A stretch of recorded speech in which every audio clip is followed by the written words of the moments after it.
के उस संग्रहालय का निर्माण कर करके संतों गुरुओं महापुरुषों का इतिहास भी बनाया, हमारा आपका स्वाभिमान भी जगाया और उसी के माध्यम से लाखों लाखों बेटे और बेटियों को भी नौकरी देने का काम किया कि नहीं किया। जो गुंडे अपराधी माफिया हमें पढ़ने नहीं दिया जाया करते थे, हमें बिजनेस धंधा नहीं करने देते थे, हमें चलने नहीं देते थे, ऐसे गुंडे माफियों को सम्मानित साथियों लाखों लाखों गुंडे अपराधी माफियों को जेल के सलाखों में डाल दिया या प्रदेश और देश छोड़कर जाने के लिए मजबूर कर दिया। किया कि नहीं किया?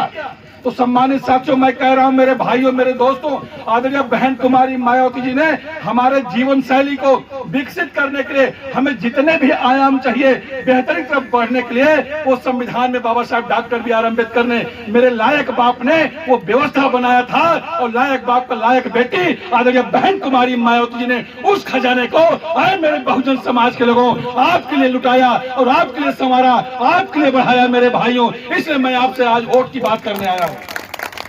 ये ताकत कैसे मिली? ये ताकत वोट से मिली। इसलिए साथियों आप वोट की व्यवस्था करो। ये वोट किसी और की देन नहीं है, ये भाग्य भगवान की देन नहीं है, ये बाबा साहब की देन है। और बाबा साहब हमारे आपके पूर्वज हैं, हमारे आपके बाप हैं, हमारे आपके दादा हैं, हमारे आपके महापुरुष हैं। अरे हमारे महापुरुष ने जो अधिकार हमें दिया है उस अधिकार का अगर हम इस्तेमाल नहीं कर पाए, उसका उपयोग नहीं कर पाए तो धिक्कार है हमारी जिंदगी और हमारी जवानी और हमारे संघर्ष पर। सम्मानित साथियों, इस चीज को हमको ध्यान देना पड़ेगा, इस चीज को हमको ध्यान देना पड़ेगा मेरे भाइयों मेरे दोस्तों।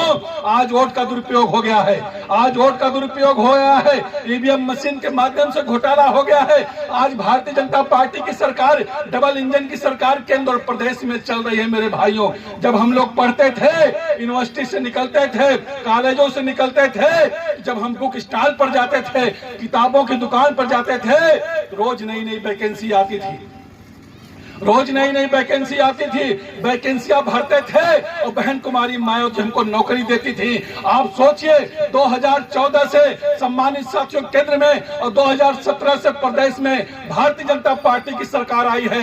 बता दो मैं बहुजन समाज के लोगों कितने रोजगार कितनी नौकरियां आपको मिली है। अरे रोजगार और नौकरियां देने की बात छोड़ो, रोजगार और नौकरियों का जो माध्यम था, जो सरकारी विभाग था, उन विभागों को ये भारतीय जनता पार्टी के लोग टुकड़ियों में बेचने का काम कर रहे हैं और कह देते हैं ये चाहे रेल बेच गया हो, ये चाहे खेल बिक गया हो, ये चाहे रेलवे स्टेशन बेच दिए हो, ये चाहे प्लेटफार्म बेच दिए हो, ये चाहे एयरपोर्ट बेच दिए हो, ये चाहे सम्मानित साथियों इस देश का सम्मानित साथियों जो रणबांकुरों उन्होंने अपने खून और पसीने से सींचा, लाल किला को बेच दिए हैं।